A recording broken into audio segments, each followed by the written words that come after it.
This is the news in brief from the United Nations. Mass arrests of people of reportedly Tigrayan origin have continued in the Ethiopian capital of Addis Ababa and elsewhere in the past week, the UN Rights Office said on Tuesday. The alert from the Office of the High Commissioner for Human Rights, OHCHR, follows reports that at least 1,000 individuals are believed to have been detained in the last 7 days. In Geneva, here's OHCHR spokesperson Liz Throssell. There are worrying reports that many of those detained have not been informed of the reasons for their detention, nor have they been brought before a court of law or other tribunal to review the reasons for their detention and have not been formally charged. The UN Rights Office spokesperson explained that provisions under the current state of emergency are extremely broad, with vague prohibitions going as far as encompassing indirect moral support for what the government has labelled as terrorist groups.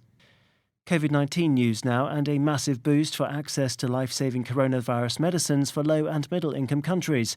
The welcome development comes after UN Global Health Agency UNITAID said on Tuesday that it had helped reach a voluntary licensing agreement for a Pfizer antiviral treatment, meaning that the drug can now be produced generically worldwide. The medicine, which is taken orally, is designed to be administered with another antiviral, ritonavir.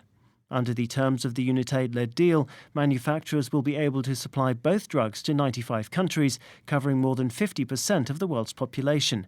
This includes all low and lower middle-income countries and upper middle-income countries in sub-Saharan Africa, as well as those wealthier nations elsewhere that have transitioned to wealthier status in the past 5 years. UNITAID said that Pfizer will not receive royalties on sales in low-income countries and that it will also waive royalties on sales in all countries covered by the agreement while COVID-19 remains an international public health emergency. Turning to the UN's battle against tobacco use, the World Health Organization (WHO) signalled signs of a pivotal downward shift in the number of users globally.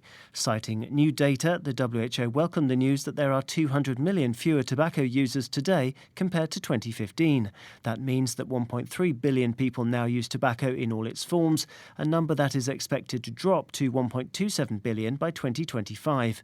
But WHO warned that tobacco firms still use every trick in the book to defend their gigantic profits. In Europe, in particular, women are not on track when it comes to kicking the habit, said Rüdiger Krech, WHO's Director of Health Promotion.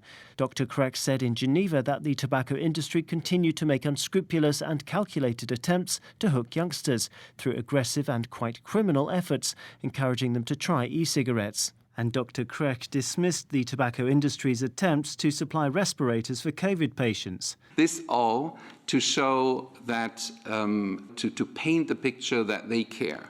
And of course, that needs to be reversed because they are part of the problem. The industry, the tobacco industry, is helping to kill people.